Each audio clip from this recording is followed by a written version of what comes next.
Hi there, my name is Noah Rose, and I am the band leader for the Razz The Rose.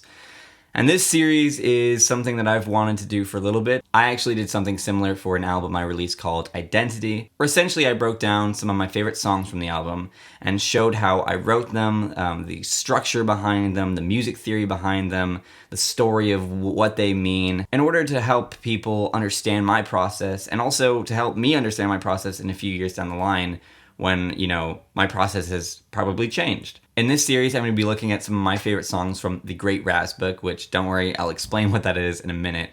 But I'm going to be showing you the story of how I wrote the songs, the chords, the lyrics, as well as some of the more performative elements of the band. And in addition to that, I'm going to be doing some interviews with different band members to explain their perspectives and their individual roles in the band. I think it's going to be super fun. I hope you come along for the journey. I think it'll be cool for those who are interested in making music themselves and might want to see other perspectives of writing music, other approaches to writing music. I also think it'll be just interesting for those who are fans of the band, because I think it'll be a great way to see some of the secrets behind how we make music. And it's a process.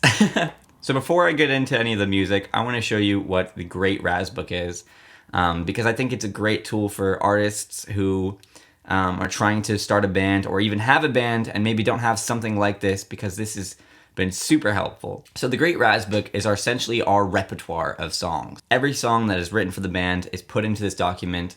It has the lyrics, it has the chords, it has demo tracks of how the songs are supposed to sound. It even includes occasionally the timing of songs. It also writes out guitar riffs and bass lines and tells the drums when to play. I mean, there's a lot of information in here. Our approach to learning a new song is I will have written it beforehand and I will bring it in with this sheet into a rehearsal.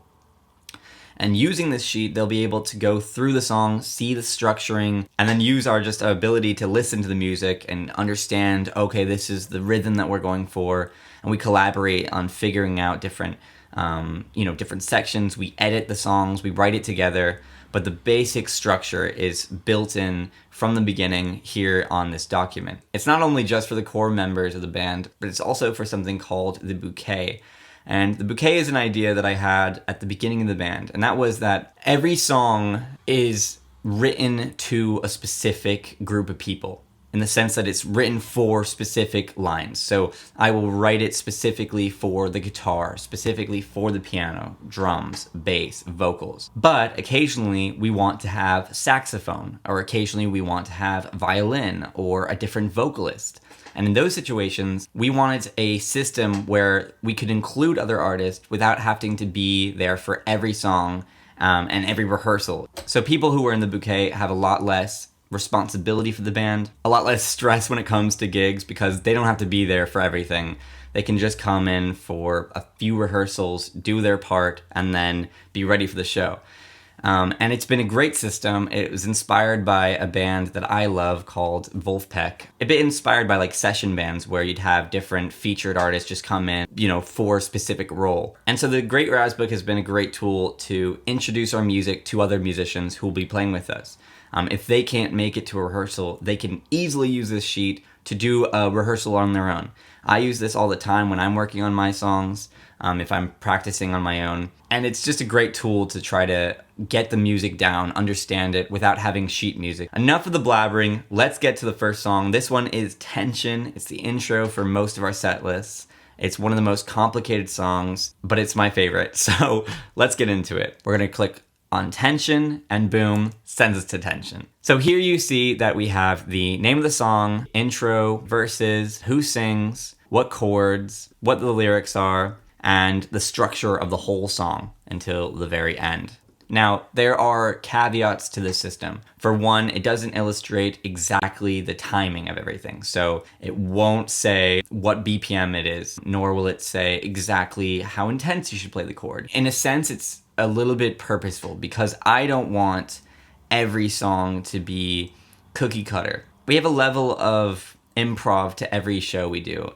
Every time we play the song, it's not exactly the same, and that isn't because of a lack of work, but it's supposed to be different every time we play it. But we leave a lot of space for interpretation. So it gives the guitar a lot of space to breathe and to figure itself out. It gives the bass a lot of space. You know, I'm not writing note for note unless it's a very specific guitar riff. Let's start with it. So this song actually starts with a piano intro that I wrote years before I actually wrote this song, and I never had a chance to use it, but as I was writing this song, I figured out, oh my gosh, it works really well together, and so I included it. If you were just reading the tab sheet, you just play E, B, A, E. That doesn't really sound like it, does it? No. So instead, we have this really, really cool melody.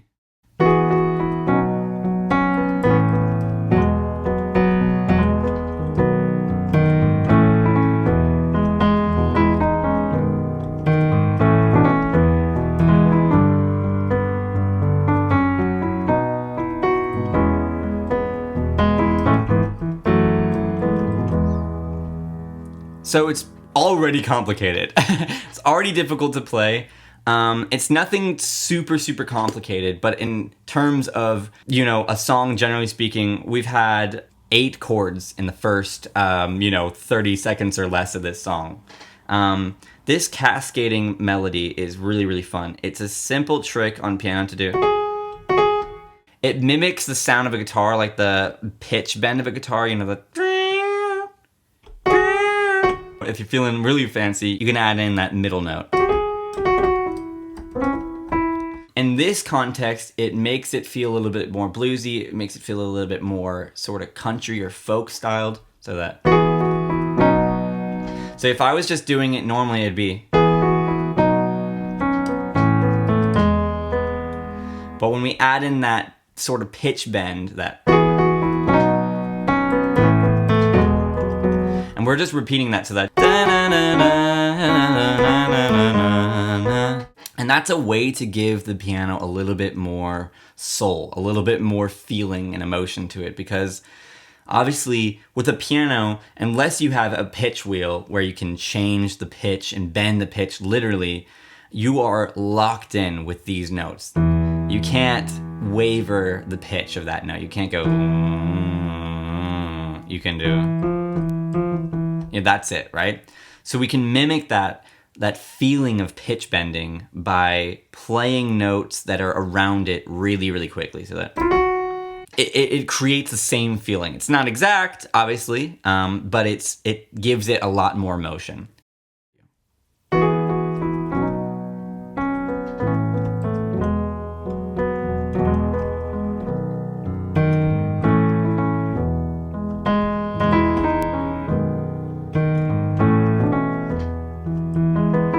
Now we're changing it, and we go to that G, and you're like, whoa. F sharp minor 7, B7, and then back to that E. And the E's are home in this song. And then we come in with one of the coolest sort of riffs I've ever written, which is the.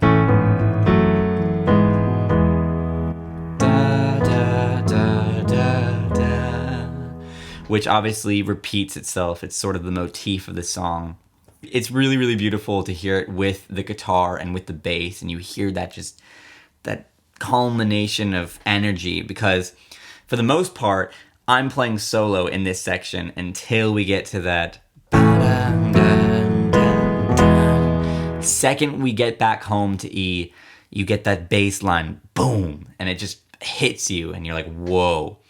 Plus, we change up the rhythm. And now we get into verse 1. So for verse 1, we have this sort of walking melody, or walking rhythm.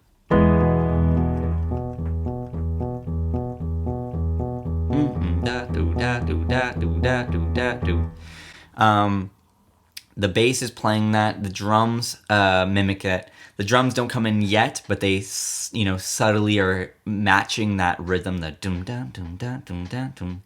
And we come in with the first lyric.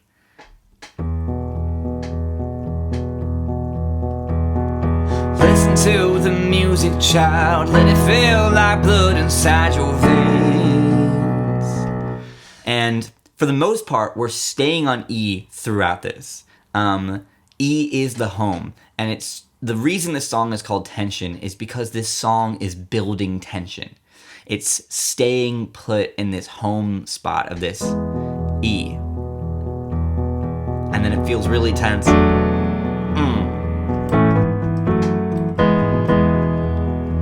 You know, it's like it's trying to escape the E, but it keeps staying there no matter what. The bass doesn't leave. And it gets away for a bit, but comes back home. You know? We're staying there. Still E. Still E. And so E is, you know, creating this home feeling, but you're desperate for more. You want more, because no song is going to stay on one chord, right? It's not normal. It's not natural to the body. The body wants motion. It wants changes. And we only give that change after that tension, you know, that tension release after we get into verse 2.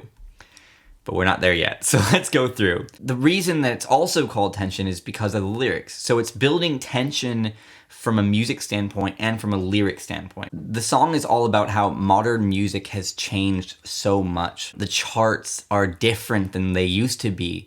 Music is felt and experienced differently than it used to be. And that's partially because of the age of modern technology. We can listen to music, you know, in our earbuds anywhere by ourselves. And for that reason, the music industry, the live music industry has really suffered. Venues around the world are suffering because it's harder to get people out there. You've got artists like, you know, Taylor Swift, and of course, you got the big names that are bringing people in, but music is an oversaturated industry now. It's so easy to release music. It's so effortless to release music that there's so much out there. You know, we don't get these mega stars like we had with the Beatles. Taylor Swift is obviously a cultural phenomenon, but it's not even the same as the Beatles. And I'm not saying from a standpoint of who's better. That doesn't matter. But it's the perspective of how music is felt, how music is used, how music affects culture. When the Beatlemania was going around, that's because you didn't have a trillion options of musicians. You didn't have a trillion big names like you do now. You had a few big names. I mean, the Beatles were the Beatles. Everybody knew them. Everybody was listening to their music. The radio was playing them. You had their record. You were going to their concerts. And that's changed.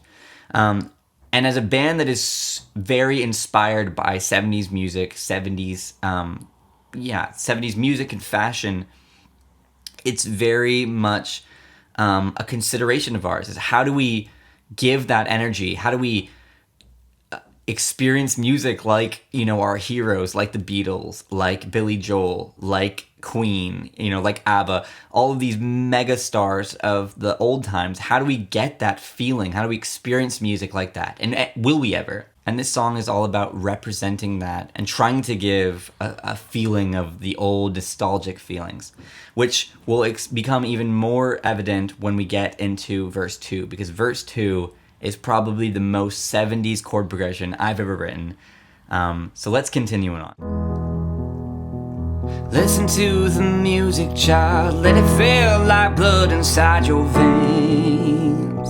The lights are turning on. And when you enter holy space, leave the door, all your pain and loss. The music is our cause. And now we come in with this beautiful cascading sound.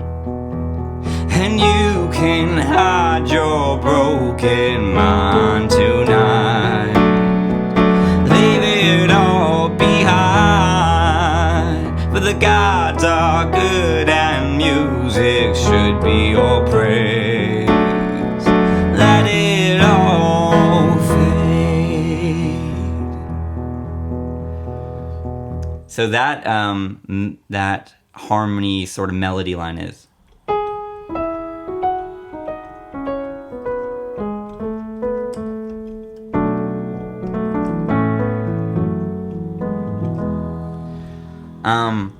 it's really soulful. It's cascading again. We're going back to E, landing on that E.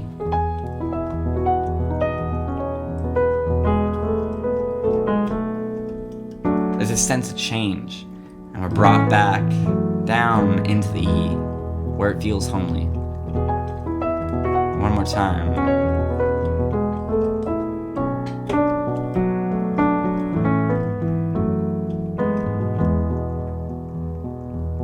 And now we change.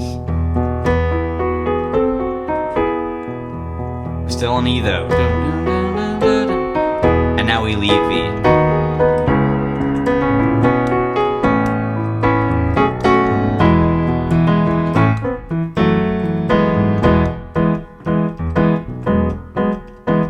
So this part is so fun. It's really, really dense.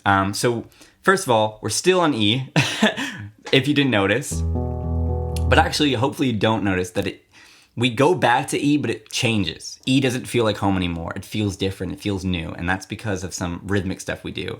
But we're playing this chord. We're staying on that E. We're doing the E, but in a different voicing. So a voicing, if you're not aware of what a voicing is a way to play a chord, but in a different octave. So a normal way to play just E, so E major triad, is that, right? That's what an E is. But there's other ways to play E. So if we take this note, this first note is E, and we play it up here, we're still playing an E, we're just playing it up an octave up. If we take our middle A flat and we play it down here, or up here, and then we play the B here, where it normally is, this is still E. But hear how that sounds so different? Same chord, different voicing. And voicings can be used to give a chord that you've already heard a different style. There's a lot of different voicings that I use. I almost always am using a different alternative voicing than what the standard is. So in this case, this is B minor 7 over E, right? This is not how you play a normal B minor 7. That's a B minor 7. You hear how different that is, but the same chord.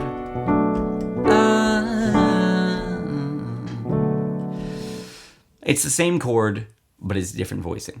We've changed the voicing. So previously when we were playing the E, we were playing the normal voicing. Now we've switched it and we're playing this version, which is a more elevated one. It's an octave up. So from here to there. And the note, so when you hear this chord,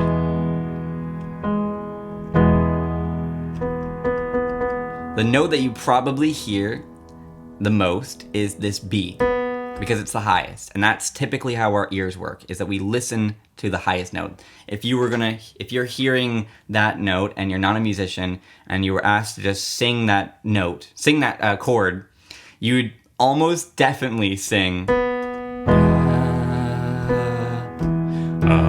If you're a musician, you might sing the E because you know it's an E. Chances are, though, we're going to be singing this B because it's the highest note. And it kind of cuts through that chord. But now with this voicing, you still hear that B, right? You still hear it. It's still there. But the one that punches you is probably going to be this A flat.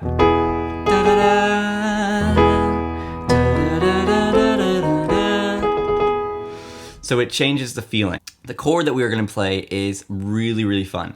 So we're staying on E the whole time for this section, but we're doing E as an arpeggio, dun, dun, dun, dun, and then C diminished 7.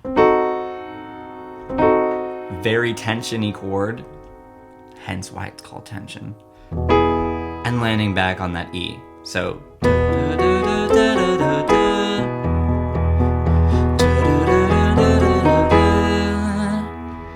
which which is a very regal, a very emotional feeling. It feels good to listen to.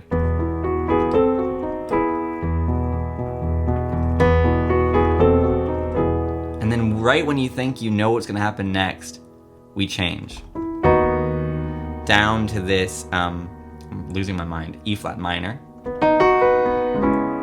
C sharp minor, B sus4, A, and then A major 7 over B twice, E, and then back to our classic riff.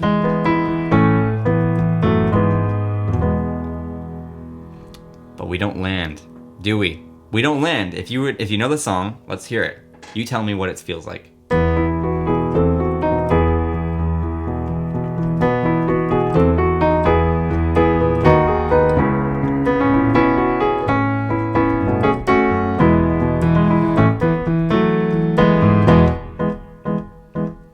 We've just gotten back to E, but it doesn't feel like E, does it? And that reason is because of the rhythmic change. You know, we had this beautiful, lush, sort of flowing feeling throughout the whole song, and now we've become very, you know, every downbeat is correct, everything is punchy, everything is staccato.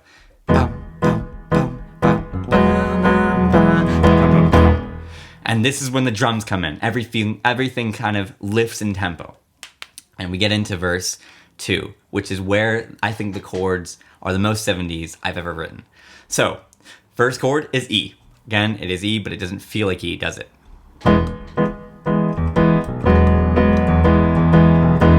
What happened to the charts? And now we hit a completely different chord that we haven't played before yet. And that is G sharp minor 7.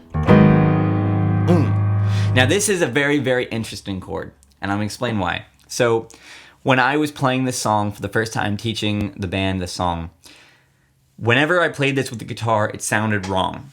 And we couldn't really figure out why, because, you know, occasionally, little known fact, if you're not a musician, you might not have known this, but a chord on piano is not a chord on guitar. It can be different. And the reason is because you have 6 strings or 5 strings, or, you know, depending on the guitar, but usually 6 strings, whereas I'm not limited to playing 6 strings. Now you can play a guitar chord and just do a few of those notes, but realistically, you're holding down all your fingers and you're strumming through. That's what's normal, which means you might have notes in that chord for the guitar that you didn't have for the piano, which might in turn clash depending on the voicing, depending on the chord. So we couldn't figure out why that this second chord, this G sharp minor 7, sounded so strange. We couldn't figure it out. And it took us a while, and it was one single note. It's because on a guitar, and I'll have Dylan show you in a minute what that was. We'll go back to this, but right, this is a really, really strong chord, but you have 3 notes that are so close to each other that are all tensioning. It's not a super dissonant chord. It's not very tensiony, right?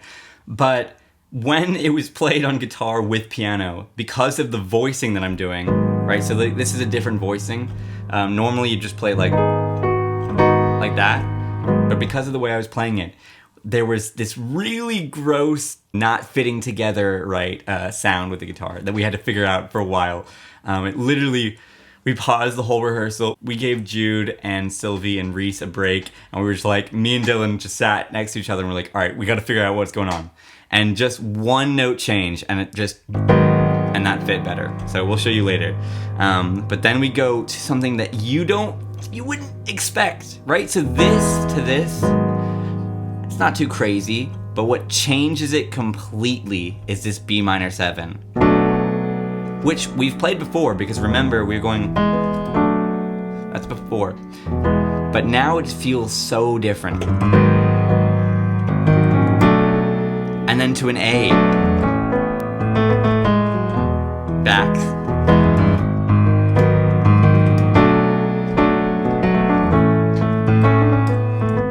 Like, where does that come from? That chord is completely out of place. It feels so jarring, but it's not an attention sense. It's not a dissonant jar, but it's just, it diverts expectations and it creates this really 70s feel. I would love to explain why a song sounds 70s, why a chord progression sounds 70s. I think that for this song, it's a style of diverting your expectations that is not heard as much in modern pop music. So in pop music, everything is really predictable. And that's not saying that it's bad, but it's predictable. An overused chord progression that's classic, and I've used it too, is this one, right? So you go C, down to A, down to, right?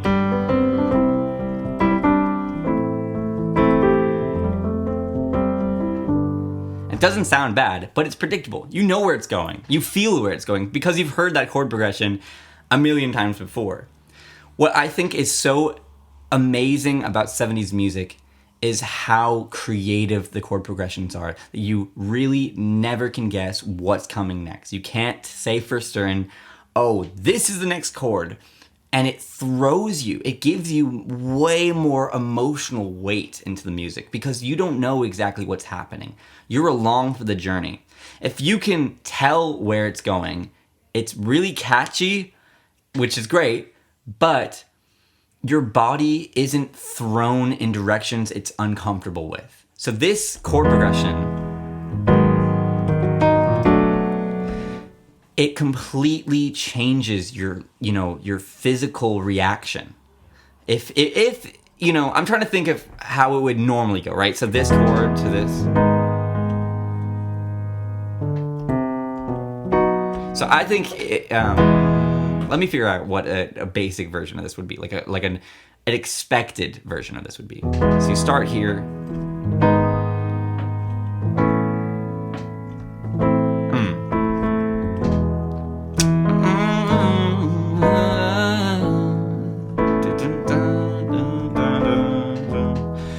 That would be normal. Your body knows where that's going. You could imagine it because that chord progression's been used a ton. Maybe that last minor one is a little bit throwing you off, but still, you feel like you know where it's going. Unless you are obsessed with 70s music and know that kind of style or like jazz a lot, this one's throwing you. And I think that's a part of 70s music that I love. It's the reason that 70s music has a recognizable taste regardless of the artist, regardless of the tone of guitar or piano or vocal style. The chord progression stripped down to its most basic form is still 70s. And I think that's why. That's my take. I'm sure that there are better versions and longer explanations. But for me at least, it's all about managing and then changing people's perception and intuition with music. And I think it's so beautiful because it takes you by the grasp. It grabs you and yanks you into the song and says, you're listening, you don't know what's happening, I'm telling you what's happening.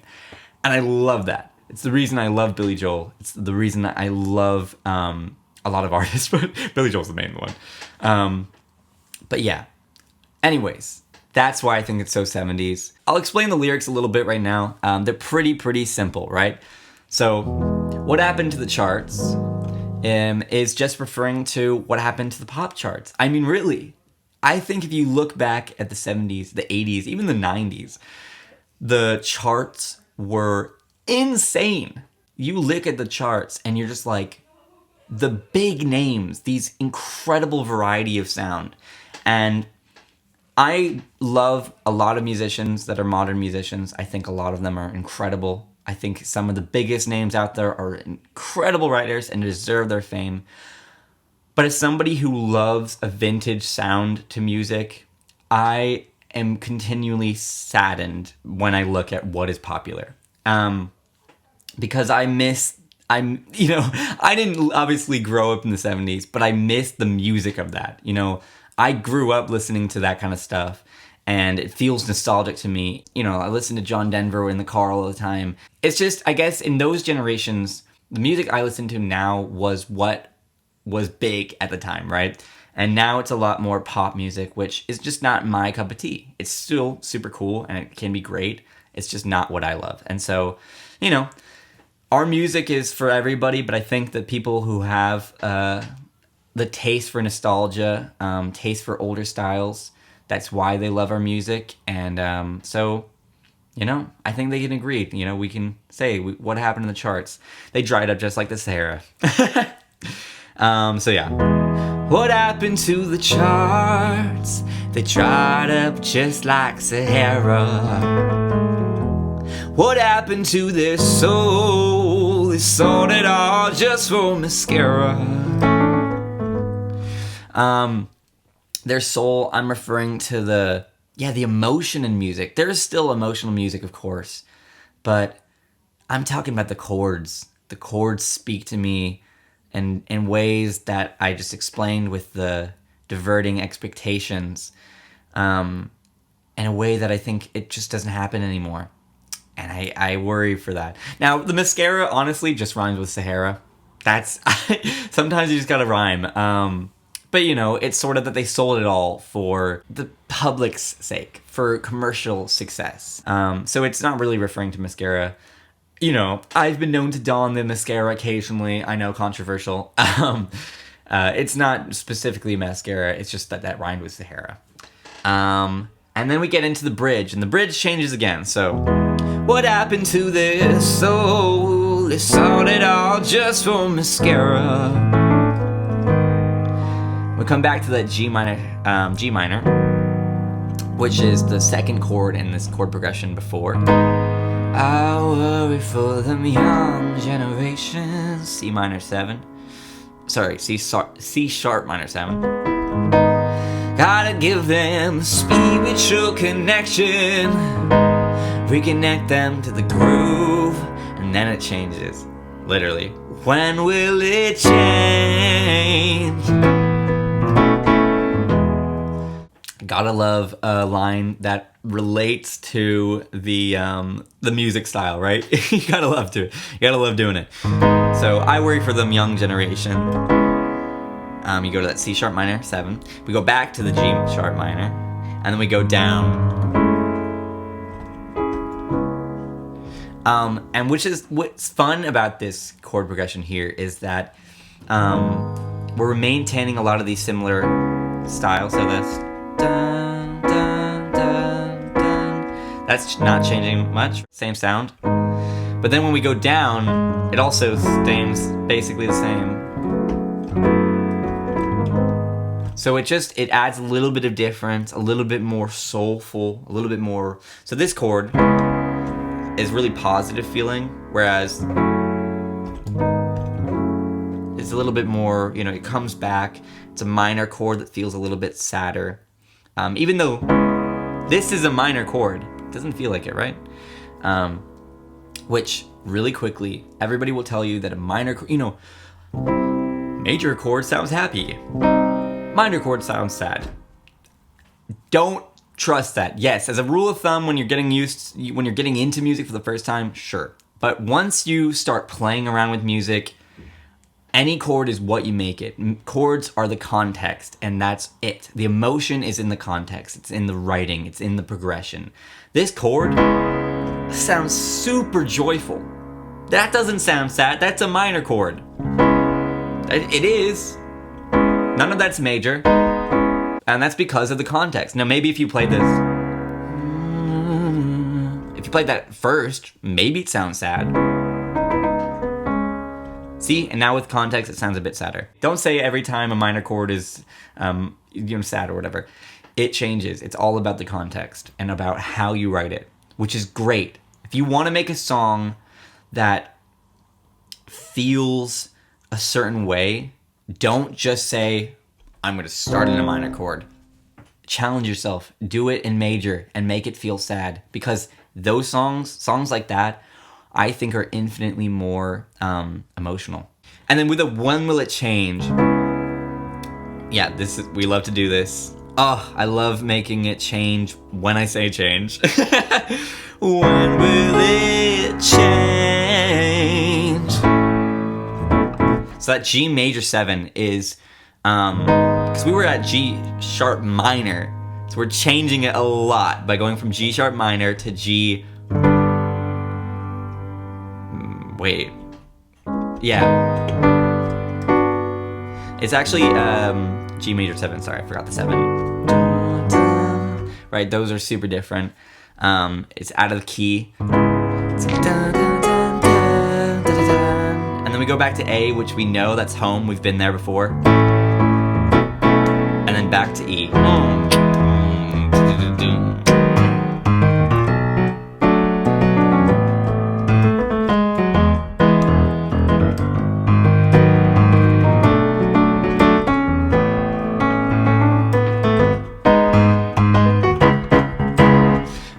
Sorry, I get carried away. All right, so the next line is verse 3. Is it verse 3? I don't know. It's basically the same. It's the same chord progression. So, what happened to the streets?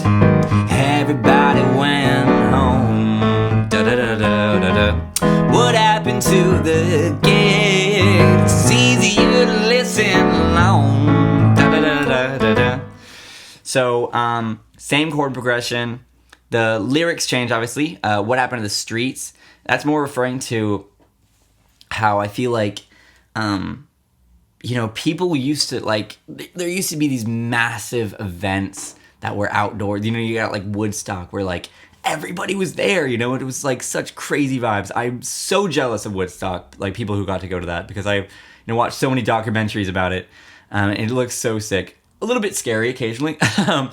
But yeah, like, what happened in the streets? People seem to just want to stay in home a lot more. And in the same regards, what happened to the gigs? It's easier to listen alone. Again, we're talking about how it's so infinitely more easy to have your earbuds in, have it on your phone, be in your room listening to songs instead of experiencing music together. And the band is all about experiencing music together, because that's the best. There's nothing in the world to me more emotionally intense than sharing art live together. It's why I like theater. It's why I like music. It's why I like going to museums, whatever it might be, but experiencing that together, not alone. Because listen, I love listening to music on my, like, there's a reason I have earbuds. It's because I'm listening in my bed all the time. And there's parts of that you need to have. But also, music in its purest form should be experienced live. And I genuinely believe that. I think everyone in my band believes that, because that is what music is to us. It's experiencing it together. And in the day and age where people don't want to go out to gigs as much, people want to stay in and listen to music on their phone, but we want people to get out there and listen to it, There's incredible bands out there, especially down in Falmouth. If you're listening here to Falmouth, and that's how you know us, then go to gigs. You don't even have to go to mine. I mean, you should. But go to any of them, because they're all so good. They're so much fun, and they're great experiences, lasting experiences. So yeah, what happened to the gigs? It's easier to listen alone. And that's really sad. I worry for them young generation. Been through a couple trials and tribulations, but I feel something. Is it starting to change?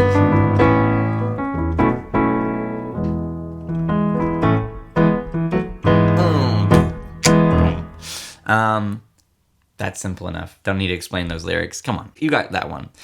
We do this really good guitar solo. Okay, the last part of the song is the outro, and this is the last thing I wrote, actually. I wrote it about a week after I wrote the song.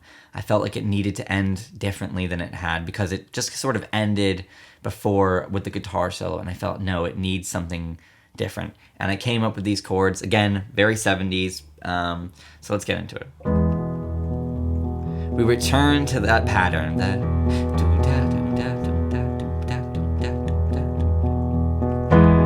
I feel it coming, the winds are blowing, there's raindrops in my dreams.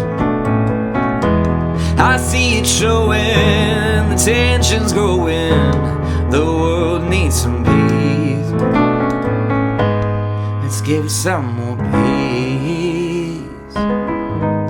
Let's put it all at ease. Just for a night, let's lose our minds.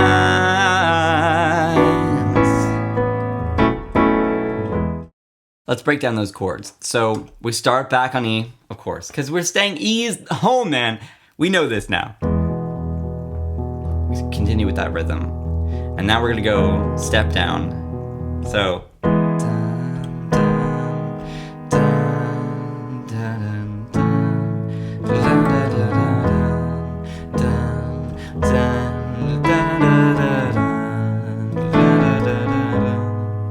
So it's just really lovely. Super simple, not difficult to play. But that, you know, mirrored with the guitar, and we go octave up with bass. Really, really pretty stuff. And the lyrics are simple. I feel it coming, the winds are blowing, there's raindrops in my dream. I see it showing, the tension's growing, the world needs some peace. And we come back to that bridge. Let's get some more peace. Let's put it all at ease. Just for one night, let's lose our mind. And for that part that let's lose our minds. So that was the part that was originally, previously, is it started to change. And again, those lyrics kind of mimic what's happening. We're losing our mind by switching keys. We're changing it up.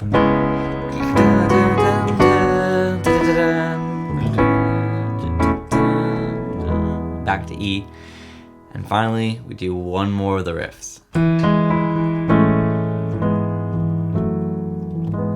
Now, you know where it's going next, right? E. But we do that melody sort of riff thing before verse 3. So we do the... and then it lands.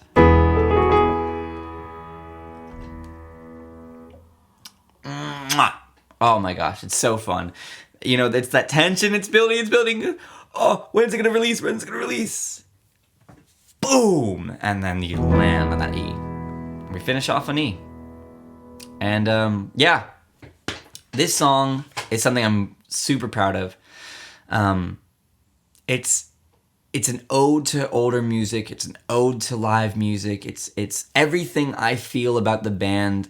It's everything that I worry about with music, that it's becoming oversaturated with pop, or that it's losing its flair, or that gigs are becoming quieter and quieter as the years go on. It's everything I worry, but it's not sad. It's an expression of, I feel it changing. I see when we go to, we started doing gigs just last year, and even within this year, we've gotten more people coming. We've seen more music lovers out there, and we've seen it affect them more and more. Songs that they had already heard the first time they came to us hit more as they listen. And that's, I think, something that is really wonderful about this style of music, about 70s inspired music, or 70s music just by itself, is the concept that it gets better the more you listen to it. There's creativity in it that is illuminated the more you listen, and the more you put your earbuds in, and you go to the gigs, you look at every artist and watch what they're doing, really feel what they're doing. Anytime I go to a gig, I experience the music, but I experience it visually. I experience it by watching what's happening, looking at the frets that he's using, the bends that he's putting in, the way that she's singing, the way that he is playing piano, whatever it might be. And this song is dedicated to the people who make music enjoyable for me, the people who got me into music. And yeah, I know that it's a lot of information. I know that was a lot of stuff, but I hope you enjoyed it. The following videos will be pretty much the same in terms of breaking them down. They'll include more interviews like the one with Dylan, talking about their perspectives on how our music is made and what goes into it. I really am excited to show you guys more of our stuff because, you know, I think breaking down it hopefully makes you appreciate the work that goes into our songs. And thank you for watching, really. It means a lot. And thank you for coming to gigs.